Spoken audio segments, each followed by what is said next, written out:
Bambang Adibudaya Namo Buddhaya. Marilah Bapak Ibu keluarga besar dari Ibu almarhumah Ibu Fong Mary, kita akan kembali bersama-sama memanjatkan parita-parita suci untuk melapangkan jalan Ibu almarhumah Ibu Fong Mary. Semoga akan terdorong teraih di alam yang berbahagia. Marilah kita memuji, mengagungkan, memuliakan Tuhan Yang Maha Esa, para Buddha, Bodhisattva, dan Mahasatwa dengan pujian wandana masing-masing 3 kali bersama-sama. Namo Sangyang Adi Buddhaya, Namo Sangyang Adi Buddhaya, Namo Sangyang Adi Buddhaya. Namo tassa bhagavato arahato sama sambuddhassa. Namo tassa bhagavato arahato sama sambuddhassa. Namo tassa bhagavato arahato sama sambuddhassa. Namo sabbe bodhisataya mahasataya. Namo sabbe bodhisataya mahasataya. Namo sabbe bodhisataya mahasataya. Agar arwah beliau selalu mendapatkan ketenangan, kebahagiaan, dan bebas dari penderitaan, kita bimbing menyatakan pelindungan kepada Buddha, Dharma, dan Sangha. Buddhang saranang gacchami, Dhammang saranang gacchami, Sanghang saranang gacchami. Dotiyampi Buddhang saranang gacchami, Dotiyampi Dhammang saranang gacchami, Dotiyampi Sanghang saranang gacchami. Tatiyampi Buddhang saranang gacchami, Tatiyampi Dhammang saranang gacchami, Tatiyampi Sanghang saranang gacchami. Kita lanjutkan dengan beberapa khotbah Sang Buddha, beberapa sutta yang menjelaskan tentang ketidakkekalan tubuh jasmani manusia. Sutta yang pertama, perenungan akan ketidakkekalan atau anatomi tubuh manusia, dibuka halaman 16 dan 18. Perenungan akan ketidakkekalan, baik berjalan atau berdiri, baik duduk atau berbaring, membungkukkan atau meluruskan badan, ini hanya gerak dari badan. Tulang-tulang dan otot-otot dibalut dengan selaput-selaput daging. Badan ini disebelungi dengan kulit sehingga tidak terlihat yang sebenarnya. Badan terdiri dari usus, lambung, hati, gelembung air jantung dan paru-paru, ginjal dan limpa kecil. Terdapat pula ingus, lendir, peluh, getah bening, darah, getah sambungan, empedu, dan genuk atau gajih. Melalui 9 lubang kotoran terus-menerus keluar. Kotoran mata keluar melalui mata, kotoran telinga keluar melalui telinga. Ingus mengalir melalui hidung, ada kalanya kotoran, empedu, dan lendir dimuntahkan. Kotoran dan peluh keluar dari badan. Dalam rongga kepala ada otak. Seorang dungu karena kebodohan menganggap ini barang yang baik sekali. Jika badan ini mati sebagai bangkai di dalam kuburan, bengkak, biru, dan tersia-sia, anggota keluarga tidak menginginkan lagi.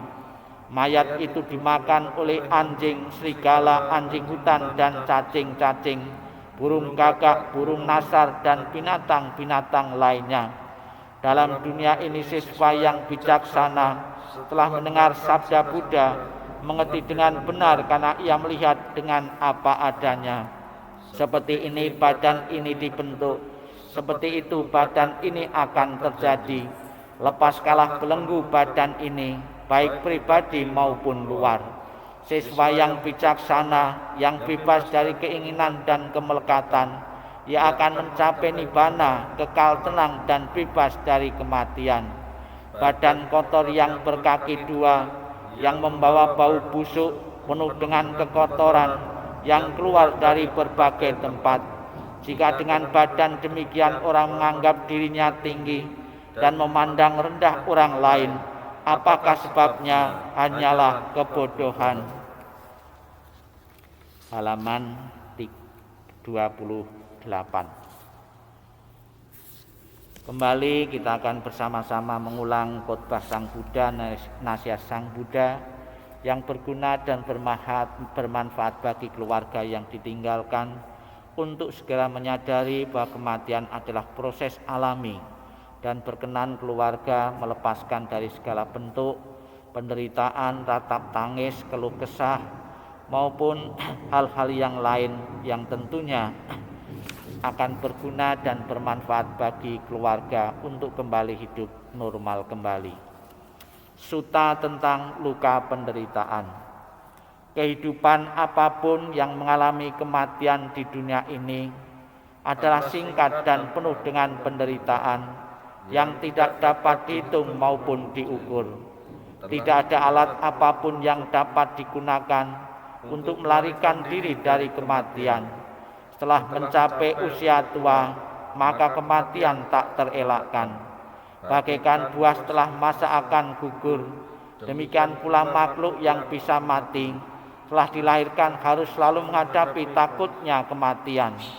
Seperti halnya dengan periuk keramik haruslah pecah pada satu waktu, demikian pula kehidupan dari makhluk yang bisa mati telah ditentukan untuk berpisah. Para remaja dan pemuda yang bijaksana, yang bodoh, semua ini berada di bawah bayang-bayang kematian. Tiada seorang ayah pun yang dapat menyelamatkan anaknya. Tiada sanak saudara yang dapat menyelamatkan saudaranya ketika harus berpisah dengan dunia ini. Ketika sanak saudara berdiri memperhatikan dan meratap, menyaksikan bagaimana makhluk mengalami kematian seperti sapi yang digiring ke rumah jagal. Demikianlah semua makhluk akan disergap oleh kematian dan usia tua. Para bijaksana telah mengetahui sifat alami dunia ini tidak akan mengalami penderitaan. Akan sia-sia jika engkau meratapi yang mati, karena engkau tidak akan pernah tahu kapan mereka datang dan kapan mereka pergi. Jika ratapan akan menyembuhkan luka hati bagi si peratap, maka biarkanlah para bijaksana meratap. Kedamaian pikiran tidaklah diperoleh melalui ratapan. Semua keadaan ini hanya akan membawa penderitaan dan melukai tubuh. Meratap hanya akan membuat si peratap lemah dan pucat. Ratapan tidak akan menolong orang yang telah meninggal. Oleh sebab itu, meratap adalah sia-sia. Dengan tidak melepaskan kesedihan, maka ia justru semakin menderita. Ia hanya akan semakin tenggelam dalam alam kesedihan. Lihatlah bagaimana orang-orang yang terlahir di dunia ini sesuai dengan karmanya harus gemetar di bawah bayang-bayang kematian. Dengan cara apapun manusia berpikir tentang segala sesuatunya, sebenarnya itu terjadi kebalikannya. Itulah sifat alami yang berlawanan dari segala sesuatu. Dengan demikian telitilah sifat dunia ini. Walaupun misalkan seseorang dapat hidup 100 tahun atau lebih, ia tetap harus meninggalkan kehidupan ini dan pada akhirnya kehilangan teman dan sanak saudara. Oleh sebab itu, dengan mendengarkan para bijaksana dan orang suci dan memandang orang yang meninggal, kendalikalah kesedihanmu. Renungkanlah keberangkatan dari orang yang kau cintai dengan berpikir bahwa perpisahan adalah hal yang wajar. Laksana seseorang berusaha memadamkan rumah yang terbakar dengan air, demikian pula biarkanlah orang yang teguh dan bijaksana menyingkirkan penderitaan secepat angin meniup segenggam kapas. Biarkanlah seseorang yang menginginkan kebahagiaan dirinya membuang luka dari ratapan dan penderitaan yang ditanamnya sendiri. Setelah membuang luka itu dan mencapai ketenangan batin, ia akan terberkahi dan terbebas dari penderitaan, mengatasi semua kesedihan. Tak lupa kita panjatkan doa. kebahagiaan untuk keluarga yang ditinggalkan, semoga bebas dari rintangan dan halangan maupun mimpi-mimpi buruk. Syair kebahagiaan untuk sanak keluarga. Semoga seluruh kemalangan, kesulitan dan tanda-tanda jelek, berbagai bencana, penyakit, pengaruh jahat, kegagalan, semua ancaman bahaya, ketakutan, mimpi buruk yang tak diinginkan, semoga semua lenyap berkat kekuatan Buddha. Semoga seluruh kemalangan, kesulitan dan tanda-tanda jelek, berbagai bencana, penyakit, pengaruh jahat, kegagalan, semua ancaman bahaya, ketakutan, mimpi buruk yang tak diinginkan, semoga semua lenyap berkat kekuatan Dhamma. Semoga seluruh kemalangan, kesulitan dan tanda-tanda jelek, berbagai bencana, penyakit, pengaruh jahat, kegagalan, semua ancaman bahaya, ketakutan, mimpi buruk yang tak diinginkan, semua lenyap berkat kekuatan Sangha. Pansukulagata. Segala sesuatu yang terbentuk tidak kekal adanya, bersifat timbul dan tenggelam. Setelah timbul akan hancur dan lenyap, bahagia timbul setelah gelisah lenyap.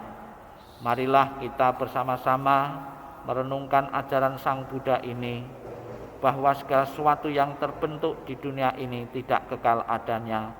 Demikian pula almarhumah Ibu Fong Mary mengalami kematian karena ketidakkekalan. Anicca wata sangkara upadawaya damina upacitwa nirojanti Sang Upasamo Sukong Anicca wata sangkara upadawaya damina Citwa nirojanti tesang upasamo sukong anicca wata sangkara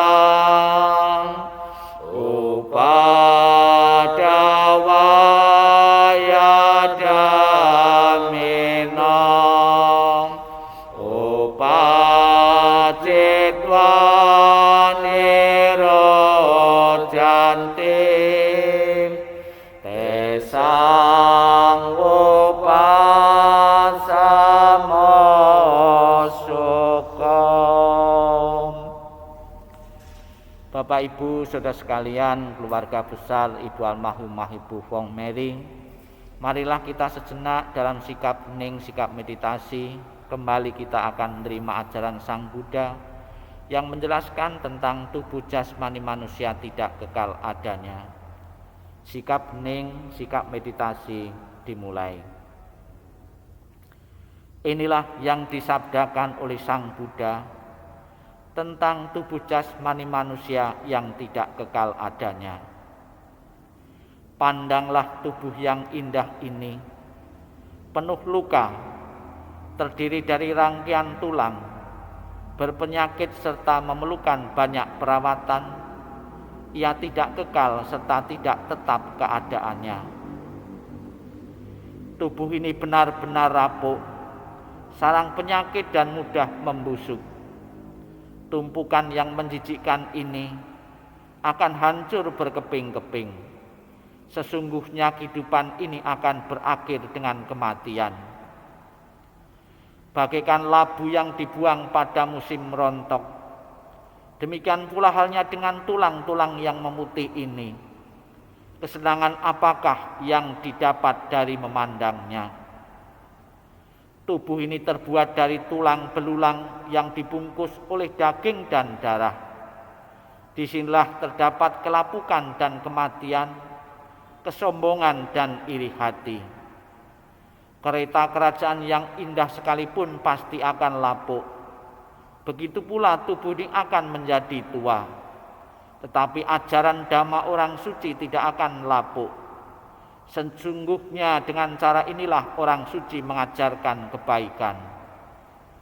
Orang yang tidak pernah mau belajar akan menjadi tua seperti sapi. Dagingnya bertambah, tetapi kebijaksanaannya tidak berkembang. Sabbe sata bawantu sukitata. Semoga semua makhluk hidup berbahagia dan sejahtera. Sikap meditasi selesai. Sadu, sadu, sadu. Marilah kita lanjutkan dengan pelimpahan jasa, dibuka halaman 38. Semua jasa-jasa yang kuperbuat kini atau di waktu lain diterima oleh semua makhluk di sini, tak terbatas, tak ternilai. Mereka yang kukasih serta berbudi luhur, seperti ayah dan ibu, yang terlihat dan yang tidak terlihat, yang bersikap netral atau permusuhan, makhluk-makhluk yang berada di alam semesta, di 3 alam 4 jenis kelahiran, terdiri dari 5, 1 atau 4 bagian, mengembara di alam-alam besar kecil.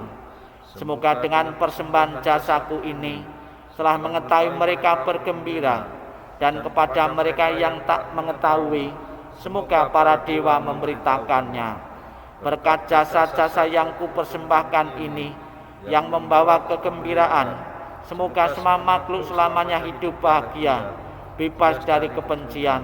Semoga mereka mendapatkan jalan kedamaian. Semoga cita-cita luhur mereka tercapai. Sadu, sadu, sadu. Demikianlah seluruh rangkaian pembacaan doa Paritabarta Suci dalam rangka pelimpahan jasa Ibu Almarhumah Ibu Fong Mary atau Huang Poi. Semoga apa yang menjadi harapan keluarga Ibu Almarhumah Ibu Fong Mary segera menikmati alam kebahagiaan, alam surgawi, dan akhirnya mencapai pembebasan akan menjadi kenyataan. Dan juga keluarga tabah dalam menghadapi perpisahan yang tidak diharapkan ini. Sadu, sadu, sadu. Terima kasih.